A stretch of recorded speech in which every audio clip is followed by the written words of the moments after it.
जी अस्सलाम वालेकुम दोस्तों। ये अभी आज चिनगा पकड़ा। आज रात को दोस्त मेरे कह रहे थे कि आपने आवाज़ लगाई हुई है, तो अभी 10 दिन बाद लगाना। इसको बहुत मस्ती थी, ये मादी की आवाज़ पे बहुत बोलता था सुबह, लेकिन ये ना बहुत दूर, हमारे पट्टियों से दूर आके बोला।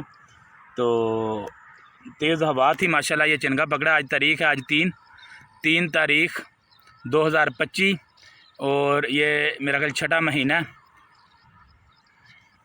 माशाल्लाह मज़ा आ गया जी। चिनगा भी बड़ा, फुल ब्लैक ब्रेस्टेड। वीडियो अच्छी लगे तो प्लीज़ एक लाइक ज़रूर कर दें। जिन्होंने हमारे चैनल को सब्सक्राइब नहीं किया प्लीज़ वो हमारे चैनल को ज़रूर सब्सक्राइब कर लें और उसके साथ ही बेल का बटन दबा दें ताकि इस तरह की और वीडियो आप लोगों को सबसे पहले मिलती रहे। दोस्तों ये 2025 छठा महीना और 3 तारीख़ मंगल का दिन।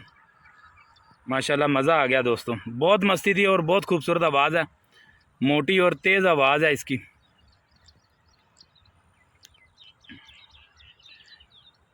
और किन किन भाइयों ने अभी चिनगा चलाया और किन किन ने पकड़ा कमेंट्स में ज़रूर बताएं।